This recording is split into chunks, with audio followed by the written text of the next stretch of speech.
Olá, as estatísticas de saúde mental de crianças e adolescentes são alarmantes. Entre 2010 e 2020, a ansiedade cresceu 150% nessa população. E esses números seguem crescendo.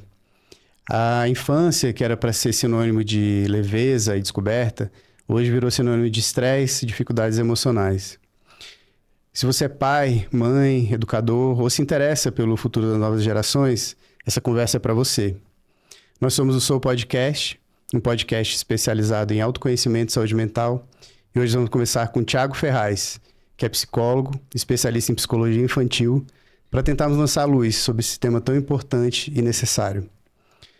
Tudo bom, Thiago? Tudo bom, boa noite. Como é que a gente entende esses números e essa questão? Eu acho que agora nós somos uma geração, vamos dizer assim, transitórias. Eu acho que não é um momento ideal para a gente tentar entender. A gente está observando, né?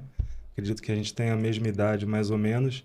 Nós somos a geração transitória, eu falo porque nós vivemos sem celular, vivemos sem internet, vivemos com uma alimentação um pouco melhor do que a gente tem hoje. Eu acho que daqui a uns anos a gente vai conseguir ter mais explicações, embora a gente já saiba muito, principalmente ligado a estilos de vida, a educação, cultura, vários fatores que influenciam. Mas essa mudança que a gente teve ligado à tecnologia, telas, doces, falta de tempo dos pais, das famílias, né? Toda essa desorganização está refletindo numa grande mudança das próximas gerações. E nós somos os únicos que vão lembrar. Na nossa época não tinha internet, na nossa época não tinha, era outros jogos, né? A gente brincava na rua.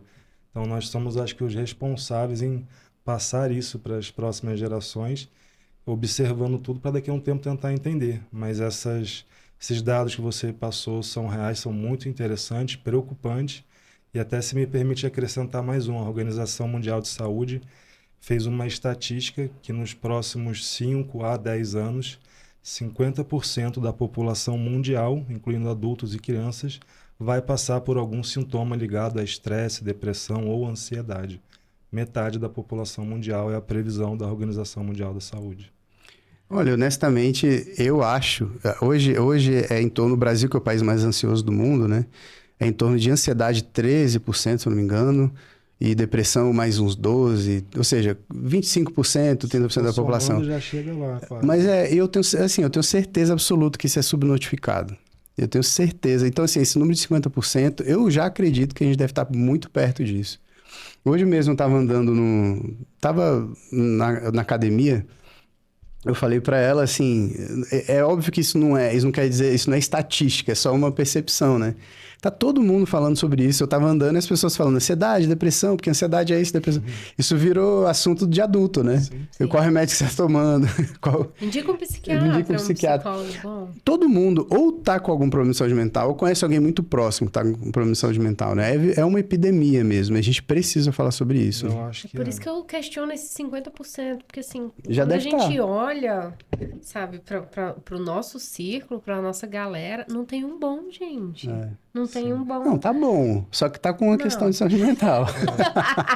Mais ou menos. Tem uns capengando, assim, forte, mas nem tanto. uns que antes fingiam, agora estão falando mais. Está sendo mais divulgado, sim. Exatamente. Mas Tá diminuindo o estigma, né? Mas a nossa própria, tem aquele meme, né, da evolução do ser humano, o macaco ficando ereto e agora voltando a ficar corcunda, olhando para baixo pro celular. É verdade. Isso. É muito engraçado isso, né? Porque a gente está numa evolução material num ponto de evolução material tão grande, né, cara? A gente está lá em Marte.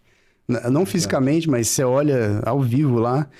A gente chegou num ponto, assim, de culminação, de autoconhecimento, de a capacidade de se relacionar consigo mesmo, que nunca foi tão ruim, né? Sim. Eu já filosofei muito com vocês a questão de se aceitar, o que espera do outro. Às vezes você fez uma fala, às vezes a gente só quer complementar e não espera o outro terminar de falar. Tá tudo muito acelerado, muito. Sim. E as crianças, a gente consegue olhar um pouco de fora e em alguns momentos de lucidez a gente tirar um pé. Mas para a criança tudo já está sendo uma coisa normal. A gente faz, mas a gente sabe que não é normal. Agora, quando a gente vai falar do mindset de uma criança, ela já cresce acostumada com a imagem do pai mexendo no celular. Eu não tenho imagem do meu pai mexendo no celular. E a gente culpa as crianças. A criança é o sintoma, né? Da família, da casa. Ela é só produto, resultado ali de como é que esses pais estão criando, como é que esses pais estão construindo essa relação. Porque a gente... É ruim perceber isso, né? Mas quando a gente vê, sei lá, os pais com seus filhos, nas conversas, é como se não tratasse a criança igual gente, né? Só, sei lá, uma mini coisinha ali que eu tenho expectativa de ser alguma coisa no futuro, mas sei lá, eu não sei. As relações estão mudando. Total, Com né? certeza. Não, é interessante o que você falou, que a gente é uma geração transitória mesmo, porque a gente participa, né, disso tudo, apesar de que tudo muda tão rápido que eu já estou sentindo que eu não estou participando mais de tudo que está acontecendo em termos de evolução tecnológica e tal. Mas a gente também viu como era antes, né? A gente brincou na rua, né? Era rua, menina era rua, né? E você falou uma coisa, eu fiquei pensando aqui, né? O meu pai e minha mãe sempre estavam ali. Eles estavam ali presentes, né? Sim. Então realmente deve ser muito diferente você ter um pai e mãe que tá ali, mas não tá, né? Tá no celular, tá não sei o quê. Eu trabalho de home office, estou o dia inteiro em casa com meus filhos. Não tá, Não tá. porque a criança pergunta, o que você mais gosta de brincar com seu pai? A criança pensa, não tem uma resposta imediata. Você pergunta como terapeuta. Sim, sim. Interessante isso. Seu pai gosta de futebol, faz aquele levantamento todo e você vê que as crianças estão ficando sem referência dos pais. Caramba. Pergunta, que time seu pai torce? Claro, pode ser um pai que não gosta de futebol, mas no geral, a criança não sei. Aí, na ausência dessa referência, elas vão buscar alguém, porque nós somos bichinhos que precisamos de espelhos, né? Aí vai o quê? Para as redes sociais, então? Para esses streams aí da vida, né? Esse número que eu falei no começo, de 150%, eu tirei do livro Geração Ansiosa, né?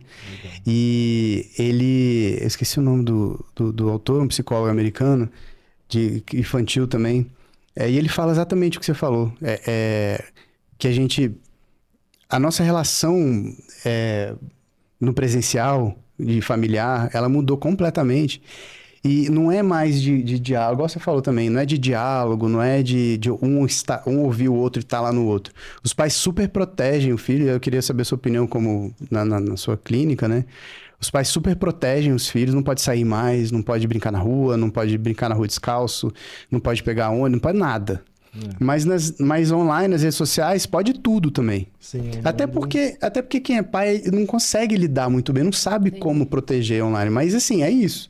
No presencial tá super protegido, não brinca mais com amigo direito, mas online pode fazer o que quiser. As crianças já sabem mais do que a gente em muitas coisas, né? Elas já ultrapassaram, que elas ficam ali mais tempo e elas vão fuçando. E às vezes, pelo menos eu não entendo, ela fala, depois eu vejo isso. A criança não. Ela tem sede de aprender, né? Quando você estava falando também, eu estava buscando aqui algumas informações.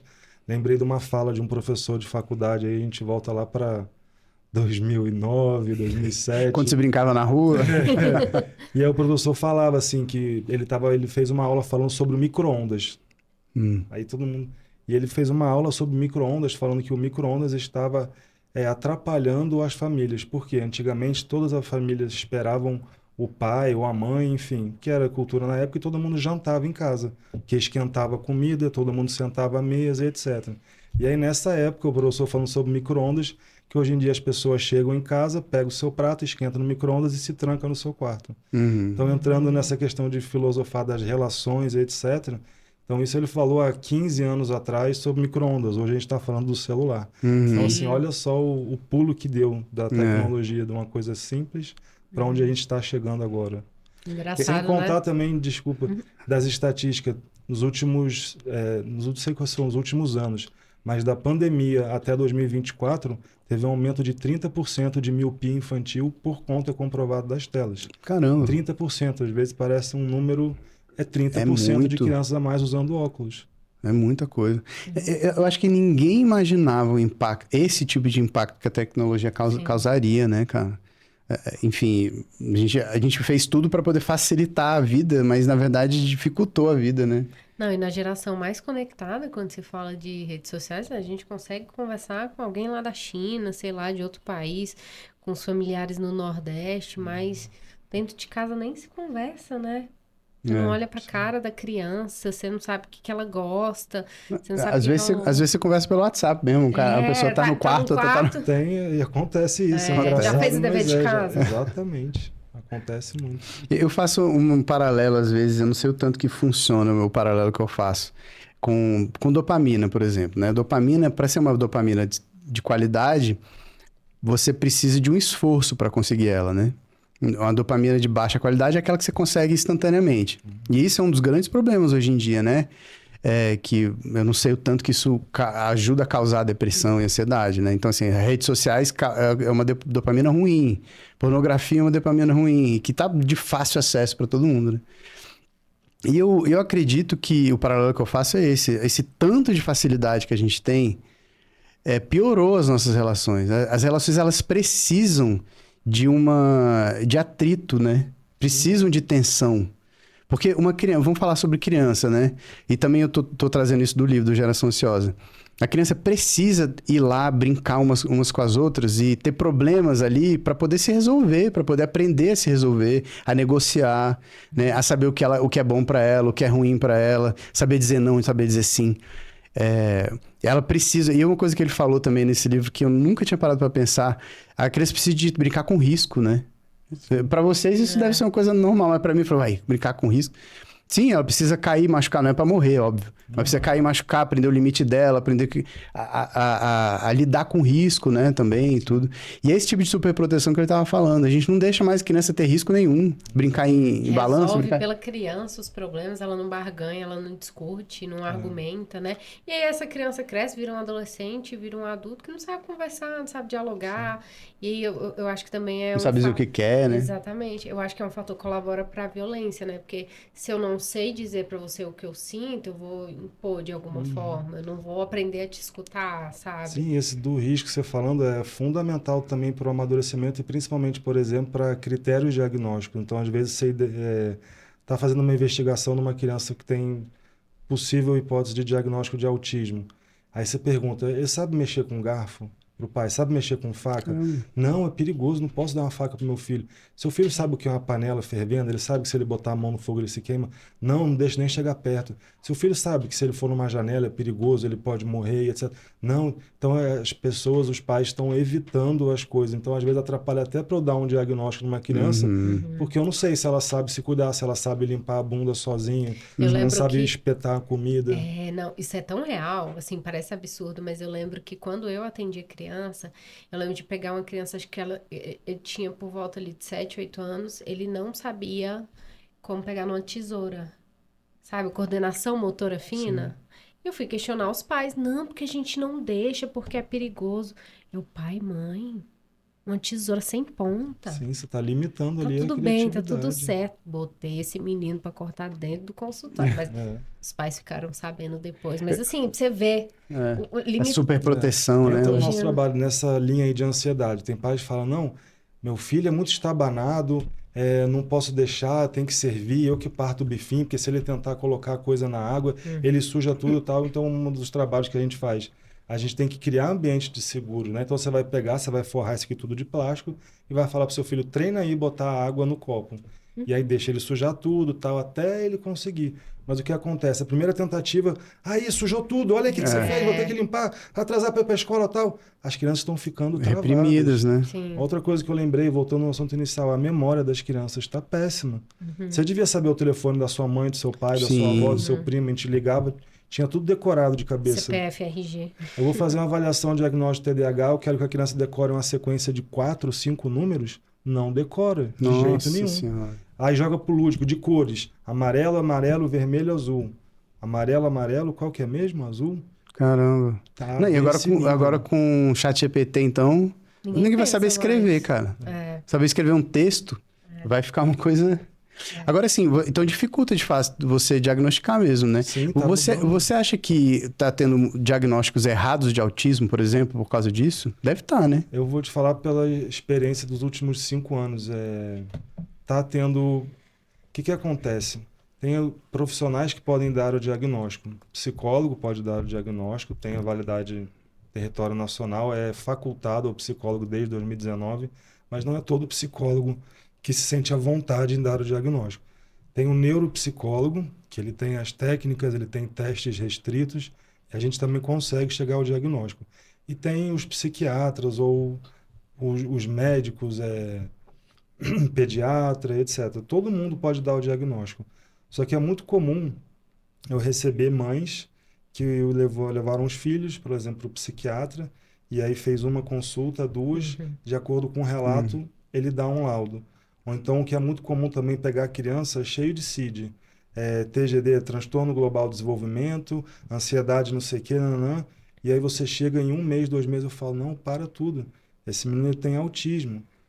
Só que aí fica colocando, é ansiedade, é isso, é aquilo, só que não chega na causa. Então eu vejo ainda muito desconhecimento, e eu falo, não é porque me contaram, é porque eu vejo profissionais, inclusive da rede pública, precipitados na questão do autismo.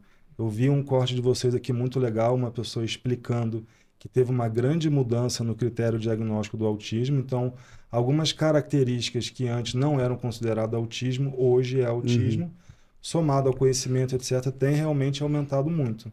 Então, a ideia sempre foi essa. Esse episódio foi com a doutora Kelly, pediatra, especialista em autismo. Depois vocês confiram lá. Ótimo. Vou aproveitar também e pedir para você se inscrever no canal, curtir, compartilhar, ativar o sininho, que esse assunto é muito importante para todos nós, né? Isso aí. Agora, assim, existem vários... Você falou uma coisa que eu achei interessante. Vários diagnósticos que se confundem, né, com autismo. Então, por exemplo, uma criança autista, ela não sabe se regular, né? Igual uma criança neurotípica, eu imagino. Então, por exemplo, diagnóstico de TOD, né? De transtorno opositor desafiante, né? Desafiante, desafiante. Existe isso, né? De achar que tem TOD, por exemplo. Sim. Porque as pessoas não têm noção o que é TOD. Nos últimos 6 anos, eu só vi uma criança que realmente tinha TOD que eu confirmei o diagnóstico. Umas outras 15 que você pega, mas é de primeira. Você já vê, quando você está investigando, por exemplo, um TDAH, um autismo, uma dislexia, a gente precisa jogar com o tempo ao nosso favor. Não vou sair falando que a gente não pode achar, a gente é pago para ter certeza. Sim. Mas chega caso de mãe que fala, não sei o que, meu filho tem TOD e tal, eu pego... Falo, mãe, não tem TOD. Vamos continuar o tratamento, vou continuar a minha investigação e tal, mas tira essa palavra do seu vocabulário. O TOD é uma coisa, não é birra, não é manha, é realmente uma característica muito perceptível, criança com TOD. Tem a ver com transtorno de personalidade, TOD, não? Esse transtorno de personalidade, alguns critérios diagnósticos, algumas nomenclaturas, elas mudam de acordo com a idade. Então, você fez uma pergunta com medo de responder errado, eu vou deixar em aberto, mas eu vou te dar um exemplo. Crianças, às vezes, têm perfil de desvio de conduta. A gente chama de desvio de conduta. Depois dos 18 anos, a gente chama de psicopata. Então, tem algumas diferenças, eu não estou seguro para te responder. Entendi. Mas tem a ver, sim, com certeza. O TOD pode ter a ver com transtorno de personalidade? Sim. Sempre?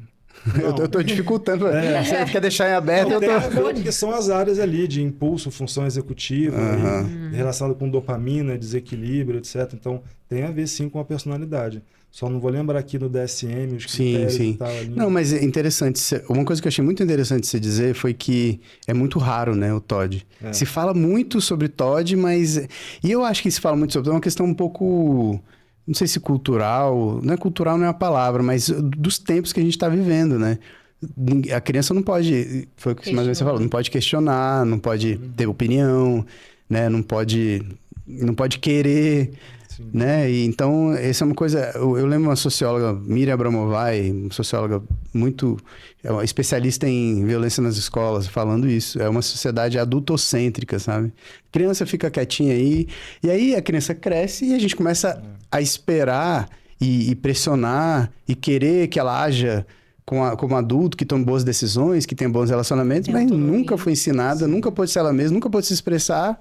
E aí como é que faz? Né? Tem a parte boa e a parte ruim. Eu confesso que às vezes eu recebo mães que não tem nada a ver com a área da saúde, mas ela já leu o Google todo, ela já vê o GPT e ela chega, não vou te enganar não, chega com o diagnóstico do filho. Eu é que falo, não, calma, eu tenho com um jeitinho profissional, sou eu, deixa eu avaliar. Mas você pega e você fala, cara, essa mãe já botou todos os critérios aqui, já está praticamente dado. Então tem essa parte boa, mas tem a parte ruim dessa banalização, vamos dizer assim. Você já pegou uma criança, assim, chega com um diagnóstico que aparentemente está muito claro, muito certo, Mas aí você pede para essa mãe, para esse pai, fazer alguma alteração na rotina, retirar a tela, sabe? Fazer higiene do sono, essas coisinhas. E daí você deu um passo para trás e falou bem assim, não, era o excesso de estímulo e não necessariamente um diagnóstico. Já rolou isso? Sim, muito, rola muito. Eu, principalmente com crianças com menos de 5, 6 anos, é muito difícil eu dar um diagnóstico. Então, eu costumo transferir a responsabilidade para a mãe, porque tem mãe que quer saber e etc. Eu falo, olha só, se você não regular o sono de acordo com a idade, né? Por exemplo, se dormir menos do que o necessário, dá problema. Se dormir mais do que o necessário, a criança também tem problema, que é na parte do sono que tem o armazenamento da memória. Então eu falo, mãe, eu só vou conseguir dar um diagnóstico definitivo se o seu filho parar de dormir mais de 11 horas por noite. Se ele está dormindo mais de 11 horas, um documento que eu vou dar para ele não vai ser válido. Eu consigo testar ele, mas é um teste induzido. Eu sei que vai dar.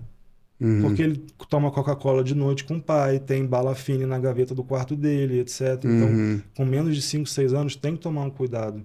Porque se você for jogar, vamos dizer, dentro das 4 linhas, eu pego meus testes restritos, eu pego o score, eu vejo a linha de corte, e eu posso muito bem assinar e carimbar ao lado, ó, o resultado deu esse aqui. Porque não é uma avaliação, eu acho, né? Tem sim a parte subjetiva, mas o resto é padrão, né? É mundial. Então, eu costumo falar isso muito sim com as mães. Quando está nessa dúvida, eu falo, mãe, é 30 dias para regular o sono, para tirar as telas, tirar o açúcar, para não dar um falso positivo. Eu acho isso o máximo, porque aí você devolve a responsabilidade, como você falou, para os pais de fazer essas alterações. Ao mesmo tempo, você vai ter que lidar com a ansiedade desses pais, porque eles precisam, às vezes, de uma resposta, né? O que meu filho tem? Meu Deus do céu.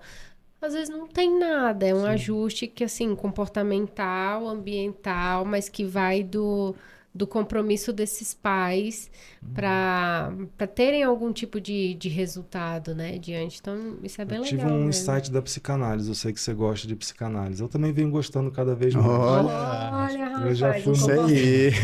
Porque, por exemplo, tem alguma, eu não vou Deixa o lembrar Skinner exatamente o livro, mas eu tenho essa memória da minha cabeça de uma aula, dizendo que a formação da personalidade e da questão da espera, da frustração da criança, começa com o tempo de resposta que a criança dá ao choro do bebê. Né? Que dizem que a mãe, quando ouve o filho chorar, sabe se é cólica, sabe se está sujo, sabe se é fome, etc. E dizem, segundo a psicanálise, que esse tempo de respostas, mães que dão respostas muito rápidas ou mães que deixam a criança chorar por muito tempo, isso influencia na personalidade. Então eu mais, como eu falo, venho lendo, me interessando pela psicanálise e tem tudo a ver, porque isso é questão, como você falou, dopamina. Então a criança chora. A criança vai se acostumando desde bebê que depois que ela chora, daqui a um tempo, vem a mãe mexer, ela ouve a voz, etc. Então ela tem a dopamina, ela se comunica, ela chora, ela tem uma resposta. Então assim, a gente fala de tempo de resposta de dopamina, que é a motivação, e quando vem a recompensa é a serotonina, que é a recompensa.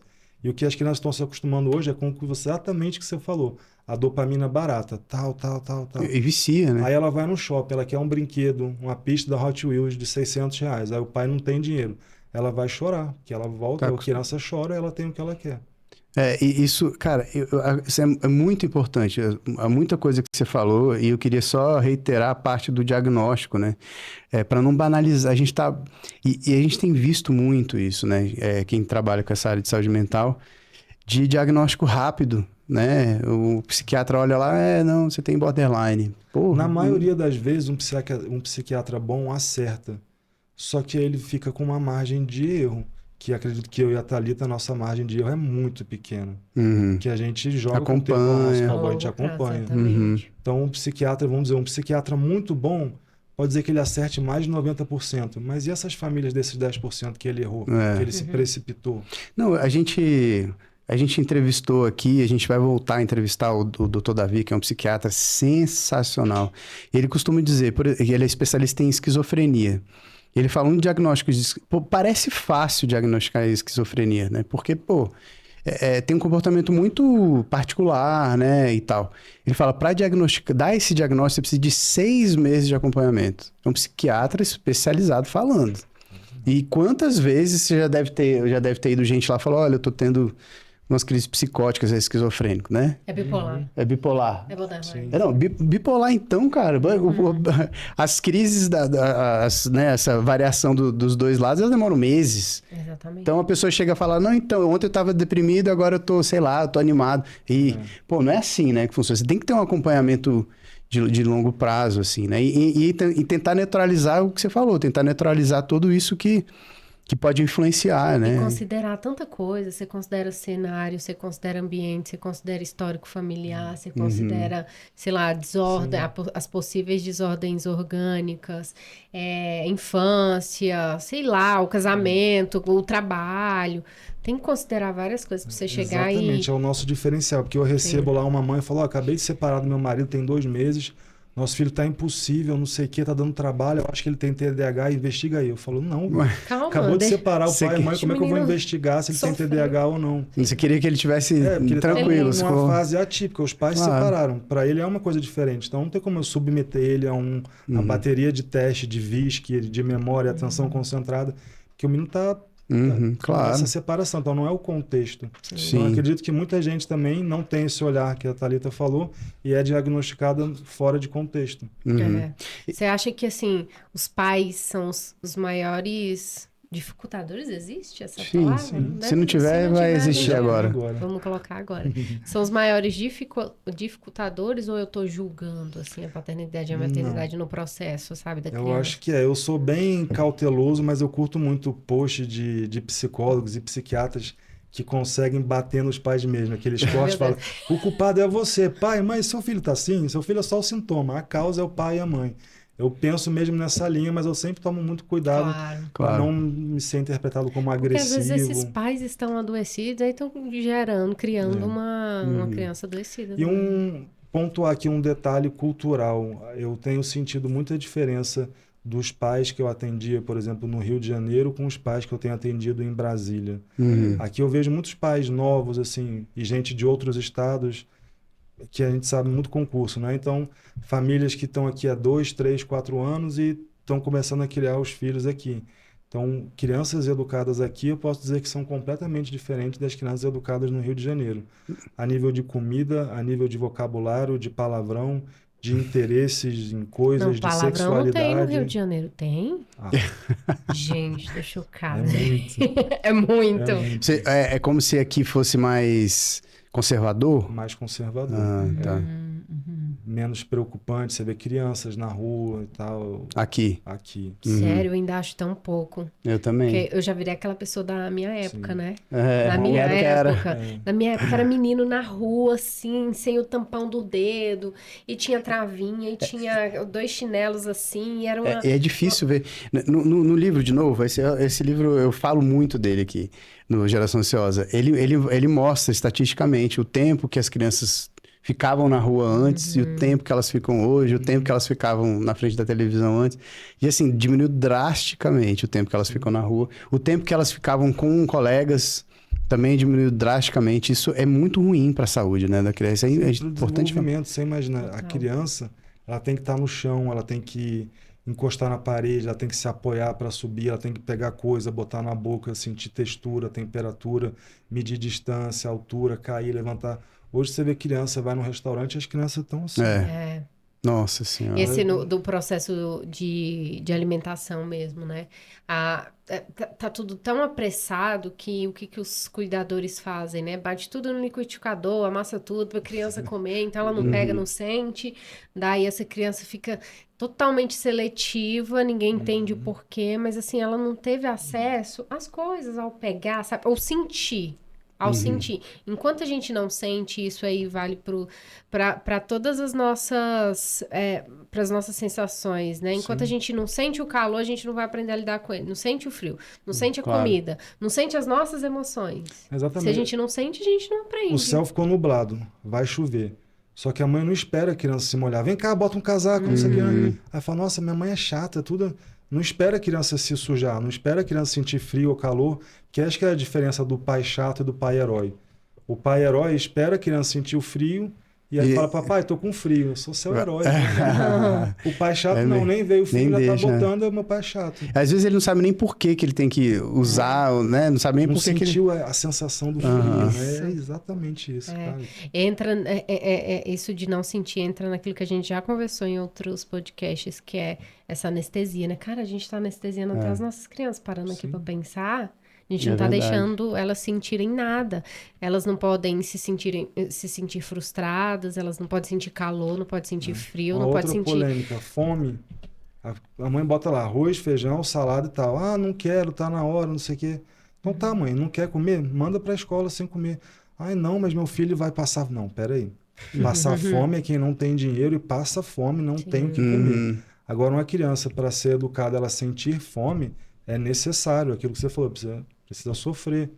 Só aprende se a gente passar por uma experiência que faça a gente se superar. Então... E saber por que você tem que de que você tem que se proteger, aí né? briga pra criança, a criança acaba que não come, mas a mãe, então toma um iogurte, então toma um biscoito, então toma uma bala fine. Pronto, uma coisa, a gente também, só lembrando que a gente fez um podcast sobre o papel da nutrição na saúde mental. Foi muito legal com o Cláudio Bender, que é um nutricionista, e ele explicou, ele é muito científico, sabe?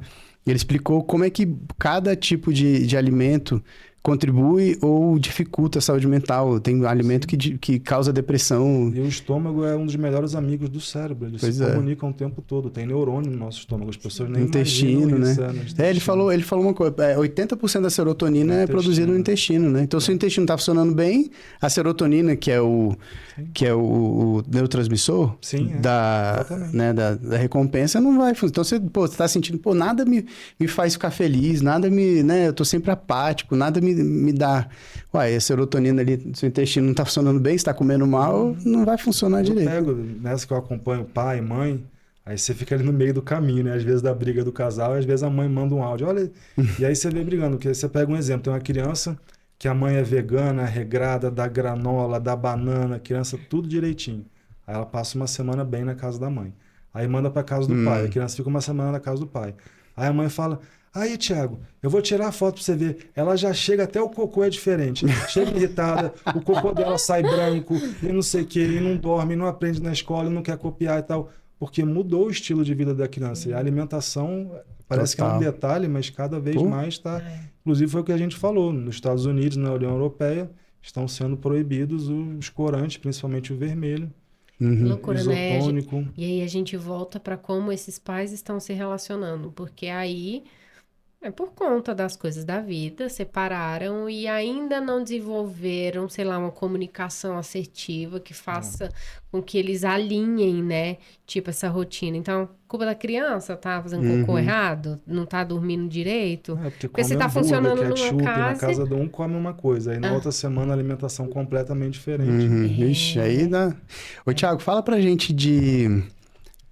depressão e ansiedade em criança, a patologia, né? E diagnósticos. Depressão e ansiedade, A ansiedade é muito comum em crianças, né? Os principais sinais pode ser compulsão alimentar, criança que coloca as coisas na boca, criança que morde caneta, lápis. É uma dica que eu dou para as mães. Acho que seu filho está ansioso, dá uma olhada no material escolar. Às vezes, quando ela está na sala de aula, ela morde algumas coisas, vê se tem marca de dente, riscando. Só que a culpa, eu vou tentar... ser mais agressiva, que a culpa é da mãe e do pai. Se a criança está ansiosa, a culpa é do ambiente familiar. A criança não tem motivo para estar ansiosa. Claro que a ansiedade, eu vi seu vídeo hoje, a ansiedade ela protege a gente de muitas coisas, mas ela tem que estar dentro de um limite. Então é sempre, né, quando a gente vai falar de ansiedade e depressão, está ligado ao contexto familiar. Né? A gente fala pai, mãe, mas... E a gente consegue, por exemplo, diagnosticar depressão em criança? Consegue. Quais sinais, por exemplo? De ansiedade e depressão? De depressão em criança, quais sinais a criança mostra? Algum tipo de mudança no comportamento, né? A gente tem que ter um parâmetro, então a criança tem que mudar. E é mais fácil na criança, às vezes, a gente identificar o que pode ter acontecido por uma depressão.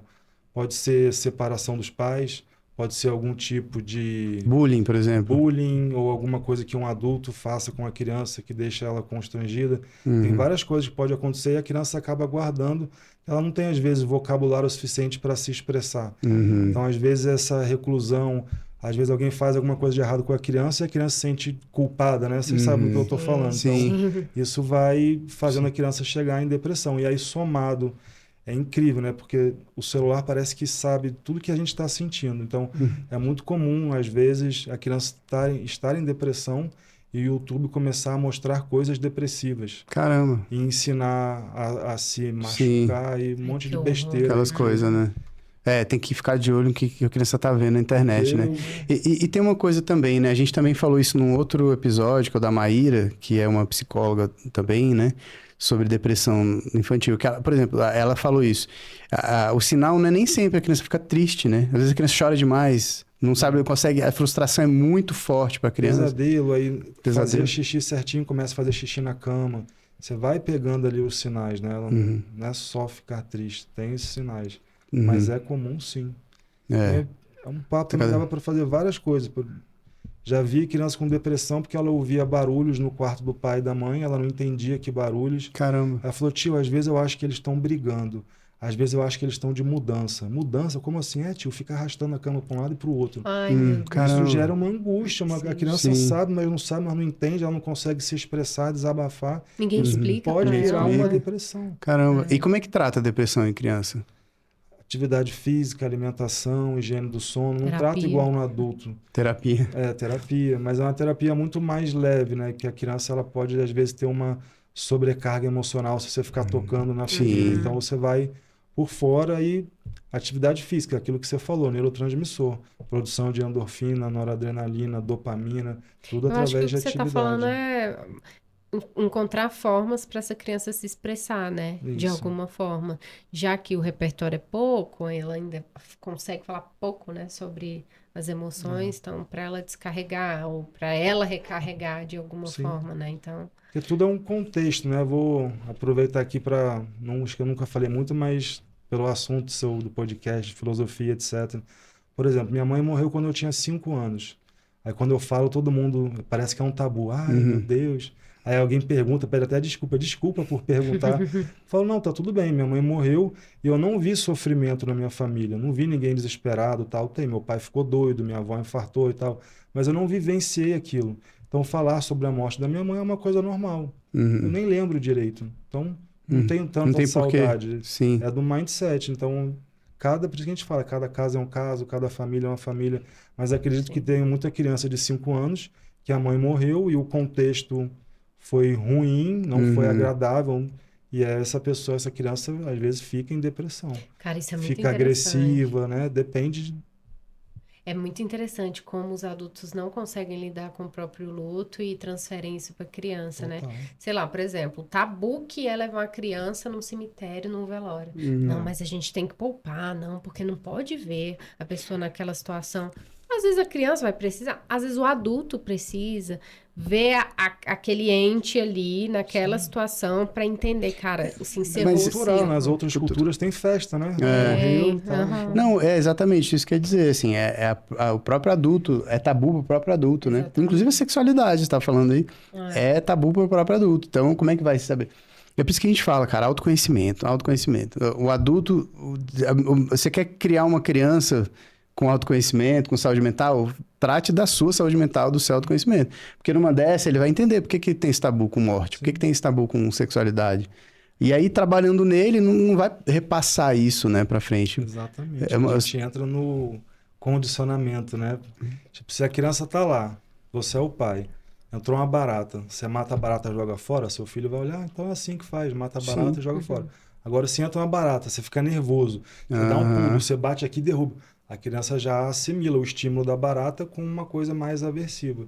Isso se reproduz para tudo. Sim, né? Sim. Ué, é só você ver criança assim de tribo oriental junto com as cobras, né? Sim. Porque aí tem a ver com o que a gente estava falando também, né?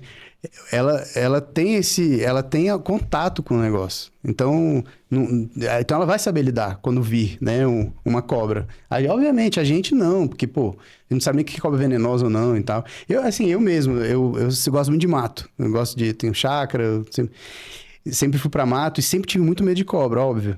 Falei, quer saber, cara? Eu vou estudar esse negócio, eu vou tentar entender o que é isso. E hoje eu sei o que é uma cobra venenosa ou não. Cara, só isso já Eu já consigo... Eu sei lidar com uma cobra, se eu vir, entendeu? Eu não vou chegar perto, não vou... Mas eu sei que se a cobra é venenosa, eu vou ficar mais longe do que... Então, assim, diminuiu muito o meu medo, sabe? Então, se tem um jeito de mexer, de trabalhar com medo, é isso, né? É conhecimento. É conhecimento e... Como é que você fala na TCC? Você tem que se expor, né? A exposição, né? Sim. Eu vou fazer uma pergunta... Eu acho que é difícil, uma pergunta que eu vou fazer é difícil. Então, como você disse que deixa em aberto, você não tem problema em falar isso, não tem problema. Que dica você dá para mães que percebem que seu filho está sofrendo bullying na escola? E pais. E cuidadores. É verdade. E professores. Os adultos. É verdade. Os adultos. Porque às vezes assim, eu falo... Não é te tirando, não, mas é porque senão a gente joga responsabilidades de criação, de educação só para uma pessoa. Não, fica à vontade para. Fica à vontade para corrigir a gente quando. E o tio, o professor, todo mundo precisa estar atento. É mesmo. Tem criação cuidadas por padrinho, pelo avô. Às vezes os pais estão trabalhando aí no concurso público, fica com tempo. É verdade. Mas pior que às vezes, vamos supor, alguém me procura, né? Aí fala, queria saber sobre o seu trabalho e tal. Eu falo, não, primeiro eu agendo a conversa só com os pais e tal. Aí ela vira, não, mas ele não tem pai, só eu, a mãe. Ela fala, os pais no contexto de cuidadores. Cuidador, sim. É verdade. Bom, deixa eu refazer minha pergunta. Que dia que você dá para os cuidadores se eles perceberem que o filho está sofrendo bullying? Sim. O que eles devem fazer? O principal é como exatamente o que você falou, trabalhar a autoestima da criança. Quando você dá segurança, dá confiança para a criança, ela fica menos suscetível a sofrer bullying ou não dar tanta importância, não sofrer com isso. Tem escolas muito legais que você vê que fazem um trabalho legal. Eu, às vezes, vou presencialmente em escola ou faço chamado de vídeo. Então, eu vejo que tem escolas que conseguem superar isso de uma forma muito natural. Outras escolas já não trabalham de uma maneira 100% efetiva. Às vezes, fala que vai ver, não tem uma ação efetiva, né? Mas, não sei se eu respondi a sua pergunta, mas acho que é mais uma mudança, porque... Eu já sofri bullying, você provavelmente já sofreu bullying. O bullying hoje é uma coisa diferente. E aí, eu acho que é uma coisa com crianças, desde que não passem tudo, tem um limite. Mas eu acho que o bullying pode ser uma coisa saudável, dependendo, né? Claro, tudo tem um limite. Sim. Mas sei lá, eu gostava muito de jogar bola quando era criança. Aí no meio de quem joga bola, eu falava, você é ruim, você é fraco e tal. Então em alguns momentos eu lembro, não, eu tenho que ser mais forte, eu tenho que pegar a bola, eu tenho que fazer isso. Então... O bullying, quando bem trabalhado, pode servir como uma motivação. Motivação, né? Mas, ao mesmo tempo, a gente sabe que, infelizmente, o bullying pode levar... E assim, quando a criança está sofrendo por causa disso, assim... Eu quis fazer a pergunta especificamente para os cuidadores, exatamente por isso. Às vezes, eu entendo que é difícil a escola lidar com isso. Entendo que é difícil, mas é necessário. Sim. Mas... O que os cuidadores deveriam fazer, né? Quando perceberem que a criança está sofrendo, né? Desde terapia, atividade física, até, como já aconteceu, principalmente dependendo do período de ano, já aconteceu, já tive sucesso com isso, tipo resetando. Fala, pai, mãe, tá sofrendo, tá tendo pesadelo, tá fazendo xixi na cama, tá? Vamos fazer o seguinte, vamos mudar de escola? Vamos assumir esse risco? Sim. Vamos. Aí, às vezes, muda, começa do zero. Cara, a gente tava até conversando isso hoje. Quando você falou de trabalhar a autoestima da criança, a criança precisa confiar nos pais, né, cara? Precisa. Isso é fundamental para a regulação emocional da criança. Ela precisa confiar. E como eu tenho uma coisa, né? A gente confia em pessoas que são emocionalmente reguladas. Não é isso? Total. Então, uma criança mais ainda, né? Porque ela sabe que a sobrevivência dela depende do pai, da mãe ou dos cuidadores. E se ela entende que o pai e a mãe não sabem lidar com dificuldades, né, com intercorrências da vida, ela não vai confiar. E ela não tem para onde recorrer. É isso que é o negócio, né? Ela se sente desamparada, né? Mesmo tendo pai e mãe, o cuidador dentro de casa. Esse é o grande negócio. A gente começou essa conversa porque eu estava contando para ela que uma vez a gente estava falando sobre briga de trânsito. E uma vez eu tava dirigindo tranquilamente, um carro parou do meu lado, parou assim, né, andou perto de mim, uma mãe e uma filha, e a mãe gritando comigo, cara. Me xingando de todos os nomes que você imaginar, mas ela tava assim, completamente descompensada. E eu não sabia o que eu tinha feito, sabe? Eu não sabia se tinha fechado ela, eu não sabia porque eu tava dirigindo na minha. Pode ser que eu tenha feito alguma coisa. Rapaz, eu fiquei preocupado com a filha dela naquela mesma hora, assim. Imagina a menina vendo a mãe descompensada daquele jeito por alguma besteira no trânsito, cara. Aí o que acontece? O que eu acho cruel quando a gente fala sobre lidar com criança. Essa criança, ela vai ser pressionada, ela vai ser criticada, ela vai ser cobrada para ser uma pessoa regulada emocionalmente, né? Quando ela não for, quando ela não conseguir trabalhar, quando ela não conseguir ter bons relacionamentos, a culpa vai ser dela, não é isso? Então, assim, por isso que é interessante a gente falar sobre o papel importantíssimo dos cuidadores, né? Do pai e da mãe, e o autoconhecimento deles, e se regularem emocionalmente, e terem saúde mental, e parar de ficar no celular o dia inteiro. Porque a criança depende disso, né, cara? O que ela vê dentro de casa, o pai e a mãe são o mundo inteiro para ela. Então, ela vai generalizar tudo a partir dali, né? Sabe o que eu acho interessante, assim, como passo, né, para acessar esse autoconhecimento aí, para a gente criar crianças e adolescentes saudáveis, é a gente começar a nomear. Você estava falando, porque na nossa época a gente sofreu bullying e tal. A gente não chamava disso, a gente chamava de uma outra coisa que, enfim, aí a gente não conseguia lidar. Quando a gente nomeia, sabe, esses caminhos, quando a gente nomeia as emoções, fica muito mais simples, né? Então, olha, você está sofrendo isso. Beleza, diante disso aqui a gente vai ter essa e essa estratégia, esse e esse caminho. Você está lidando com ansiedade. Então, o que você está sentindo, essa criança? É a ansiedade, é a depressão, beleza. Descobriu o que é, o caminho fica mais fácil, porque aí a gente fica tendo que lidar com os adultos totalmente perdidos, a criança também totalmente perdida, porque não sabe o que está sentindo, né? O que está se passando na cabeça. E até acho que a definição e diagnóstico de bullying tem mudado. Tem coisas, às vezes, que você vê que é coisa de criança. Só que a mãe, não, porque o meu filho, quem é o pai dessa criança que fez e não sei o quê? E aí a criança vendo aquilo, aí a mãe fala, não, eu vou lá na escola, vou falar com a professora, com a diretora. Às vezes acaba alimentando isso, a criança se colocar num lugar de vítima. Sim. Às vezes esse tipo de bullying é culpa causada pela superproteção, né? Que a gente estava falando, né? As crianças estão completamente superprotegidas e como elas não sabem se proteger, né? Exatamente. Elas não tiveram que negociar nada, não tiveram que se impor, não tiveram que perceber que fizeram... que foram injustas, né? Então, às vezes, a causa é até a superproteção, né? Sim. Mas a gente sabe que se influencia. Quer ver? Mais um caso meu. Depois que minha mãe morreu, né? Eu falei 5 anos, aí eu vivi muito entre Rio e São Paulo. Aí eu tinha família no Rio, aí meu pai tinha negócios no Rio, mas a gente era de São Paulo. E olha como é que foi minha vida, não foi tão fácil. Eu ia para o Rio de Janeiro, eu tinha sotaque de paulista, então eu sofria bullying, que me chamavam de paulista. Falou, meu, não sei o quê, sabe? Aí no outro ano, meu pai voltava para São Paulo. Aí eu ia estudar em São Paulo. Só que eu já tinha pego alguns sotaques do Rio de Janeiro, algumas gírias. E aí lá em São Paulo me chamavam de carioca. Ah, carioca, Salvador. Então cadê a minha identidade? No Rio eu era zoado que eu era paulista. Em São Paulo eu era zoado que era carioca. Em alguns momentos eu ficava com raiva, assim, fazia algumas coisas, brigava, reclamava e tal. Mas isso eu acho que foi muito mais positivo do que negativo. Nossa, você usou uma palavrinha que eu acho que é o centro de muitas das nossas discussões aqui, que é a identidade, né? E é justamente nessa época aí que a gente está tentando descobrir quem que a gente é, o que a gente vai fazer aqui, qual que é a nossa função no mundo. E aí a gente vai ter que se frustrar, vai ter que quebrar a cara, vai ter que causar algum tipo de desconforto, vamos sentir desconfortos também, mas isso tudo importa, né? Para descobrir no final das contas o que eu gosto e o que eu não gosto. Porque eu só descubro o que eu não gosto sentindo o tal do desconforto. Não é alguém me protegendo o tempo todo. Não gosto de vermelho. Sim, mas é você quem tá me dizendo, um adulto que tá dizendo pra criança que não gosta de vermelho, ou ela tirou por conta das experiências dela, né? Então, se a gente tira as experiências das crianças, a gente também está dificultando o acesso ou ao desenvolvimento dessa identidade, né? Na construção dessa personalidade, dessa identidade. Eu vejo muitos pais influenciando, vamos supor, a criança está lá comendo, aí está em algum restaurante, aí tem uma cebolinha, tem alguma coisa que a criança não gosta. A mãe, às vezes, faz questão. Não, ele não come nada disso, tem que separar no cantinho. Às vezes, as mães estimulam a uma seletividade, a uma coisa, e depois reclama, ele não come nada. Mas já falou, ele não come isso e tal, e a criança já cresce.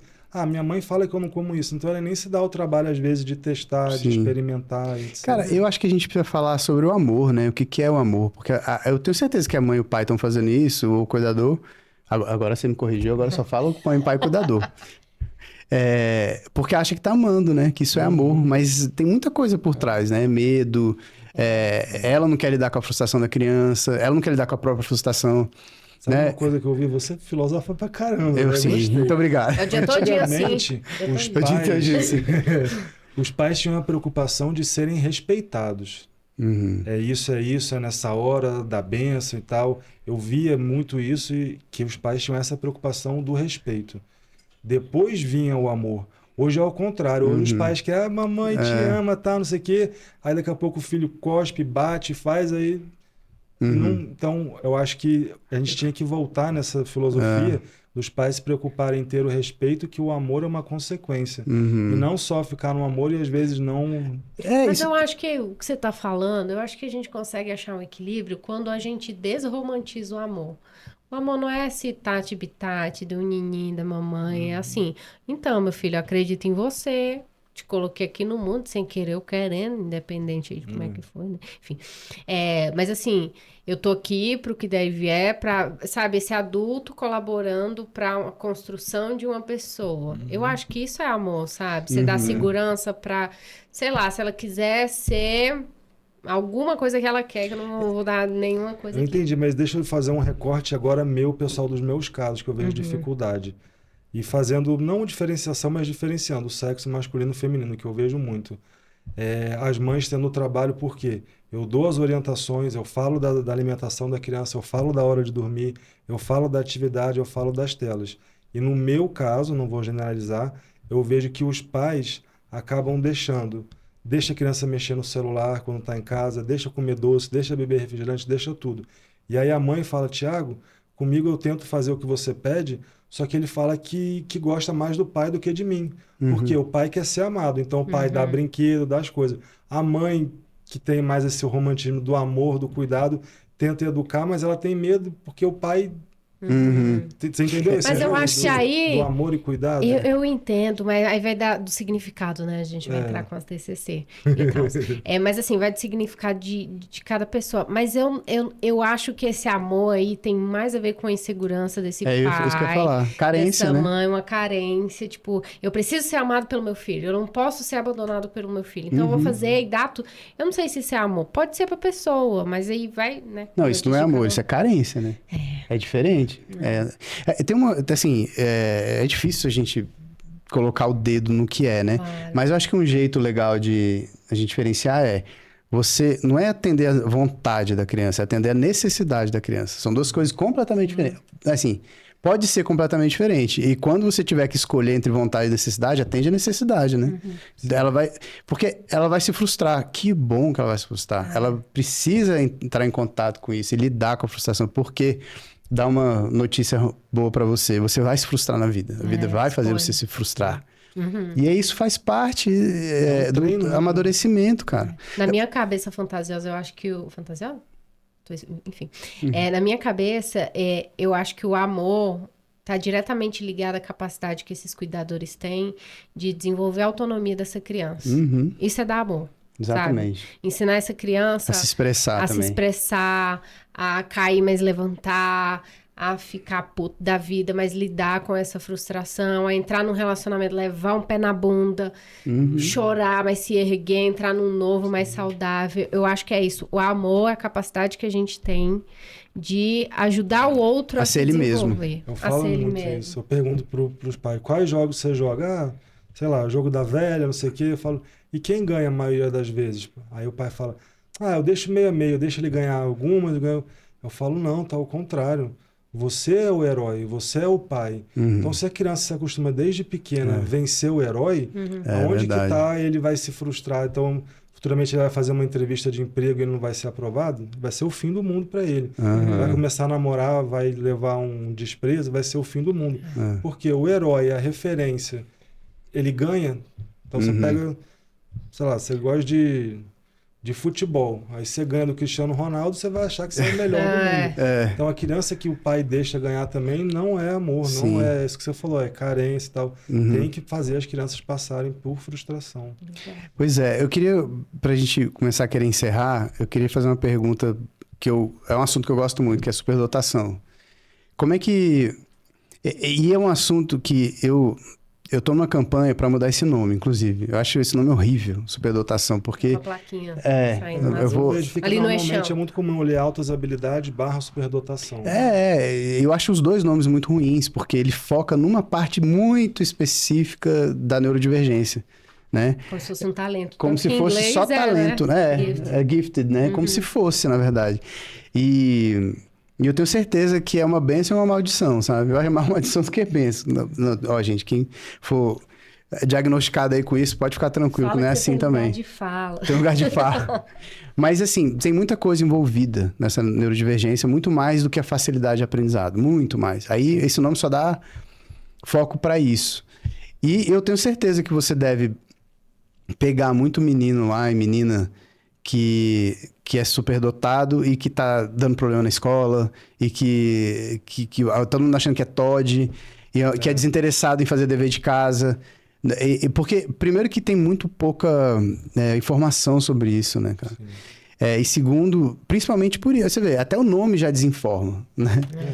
Então as pessoas acham, você é superdotado, nossa, então você é muito inteligente, você entrou na faculdade com 10 anos de idade para fazer astrofísica. Não, cara, eu sofro com isso também, sabe? É difícil, tem muita comorbidade de saúde mental, o cérebro funciona diferente, é hipersensível, qualquer coisa bagunça o cérebro e tal. É muito importante que a gente tenha essa informação. Eu queria saber de você, você teve alguma experiência nesse sentido de receber crianças assim? Então, ele não consta no nosso manual, né? Ele não tem um código CID, da superdotação atualmente. E tem muita mudança também para chegar ao diagnóstico. Antigamente era baseado no teste de QI, né? Coeficiente intelectual. Só que hoje em dia, pelo menos as últimas especializações de coisas que eu li, não fica tão limitado a esse coeficiente intelectual. A gente parte do princípio que a inteligência é uma coisa que tem a ver com a questão emocional, regulação, e aí é onde entra a questão de altas habilidades. Mas a criança com altas habilidades, ela sofre muito mais do que consegue se aproveitar dos benefícios. Hoje você sabe, você deve ter hiperfoco, algumas coisas, e você faz aquilo ali e você vai ser o melhor naquilo, não tem como. Aí até o tédio chegar e você ficar entediado. Só que com a criança é isso. Às vezes a criança fica mais suscetível a bullying, ela é impulsiva, ela não tem paciência, ela tira a nota baixa, as pessoas acham que tira a nota baixa. Porque eu tenho muitas críticas à educação hoje em dia. Eu acho que é uma educação hoje em dia muito repetitiva. Então a escola fala 2 mais 2 é 4. O moleque superdotado, pronto, é 4. Mas aí vem o outro, não, mas aí e 2 mais 3, eu não sei o quê. O superdotado já está de saco cheio, ele quer sair dali. E aí depois, quando vai ensinar as outras coisas, ele já está sobrecarregado. Exato. E tem esse isolamento, né? É um isolamento muito grande por causa disso tudo. Só que é isso, cara, assim, a gente precisa aprender a lidar com as dificuldades da superdotação, sabe? E eu tenho certeza que tem muita criança sendo diagnosticada com a coisa errada, sabe? Com várias outras coisas. Antigamente, quando tinha algum tipo de diagnóstico, falava aquela criança é estranha, aquele é surdo, às vezes o cara é autista não verbal, chamava de surdo, ou é maluco, ou é doido. Então, antigamente eram esses nomes pejorativos que a gente tentava dar para explicar. Hoje não, a gente já tem conhecimento, a gente, claro... Por isso a importância de nomear. De nomear. Você já teve lá um caso de chegar uma criança que a mãe estava achando que era qualquer outra coisa, TDAH, autismo, sei lá, e era, no final das contas, superdotado? Nesse caso não, mas já recebi crianças com indicação de hipótese diagnóstica para a superdotação e eu acabei confirmando. Não teve nenhuma, assim, que tenha chegado para uma coisa e eu identifiquei a superdotação. Embora eu acho que eu tenho um olhar bom, consigo identificar a superdotação. Mas é como você falou, com criança é tudo mais delicado. Porque tem comorbidades e às vezes naquele momento a gente interpreta alguma coisa que é diferente do adulto. Então, vamos supor, estou conversando com você. Eu vou te fazer uma pergunta. Se você estiver respondendo errado ou mentindo ou querendo esconder alguma coisa, eu não estou nem aí para você, eu não sou investigador de polícia, eu vou trabalhar com a sua verdade. Então, você falou ali preto no branco, é o que eu vou levar para o meu diagnóstico. A da criança, aquilo que a gente falou, já é mais do momento, já é mais subjetivo, etc. Então, a superdotação ela é mais fácil de diagnosticar com adultos, mas a criança tem, sim, alguns indicativos. É mais ou menos, né? Eu demorei 39 anos para alguém... E o meu diagnóstico foi assim... Foi por acaso, foi sem querer. Eu tava reclamando de memória, eu tive Covid, memória tá ruim. Faz uma avaliação neuropsicológica. Aí por acaso, descobri. O que para mim foi excelente, assim, porque me explicou um monte de coisa. E eu fico pensando, como é que eu passei a escola inteira? Eu estudei, numa excelente escola particular. Tive esse privilégio. Passei em excelentes escolas. Ninguém Passei por perguntou. psicólogo, eu faço terapia desde os 17 anos, tenho 41 hoje. Ninguém falou nada sobre isso. É impressionante o negócio. Teria me poupado tanto problema, cara, se eu tivesse Eu descoberto isso. tô nesse mesmo time, porque eu sofri muito também, apanhei muito para decorar a tabuada e não conseguia. Decorou? Não. Nem eu, até hoje. Mas meu pai me chamava de preguiçoso, Sim. me dava chinelada, falava, não vai sair do quarto enquanto não decorar a tabuada e tal. Uhum, E eu me sentia burro, porque eu sei que alguns amigos já sabiam e tal. uhum, E também nunca ninguém foi por esse lado, que eu tenho TDAH também. mas, Então, pois é. Nunca É complicado, cara. professor, pai, mãe, tio, acho que o conhecimento, como você falou, é o... Isso, Eu Informação, né? sempre E é o que a gente tá fui. tentando fazer aqui, né? exatamente. Pois é, gente. É isso. Infelizmente, conversa boa passa rápido, né? Passa demais. Gente, é isso. Esse foi o Thiago Ferraz. A gente falou sobre psicologia infantil, sobre saúde mental infantil. Se você gostou disso aí, compartilha com outras pessoas, que é um assunto muito importante. Aproveita e dá seu like no vídeo, compartilha o vídeo. Se inscreve no canal. Se inscreve ainda no não é canal, ativa o sininho. E é isso aí. Até a próxima. Obrigado. Obrigado, Muito Thiago. obrigado. Tchau, Boa tchau. noite, Obrigada, gente. viu, Não esqueçam Thiago? de se inscrever no canal. assim.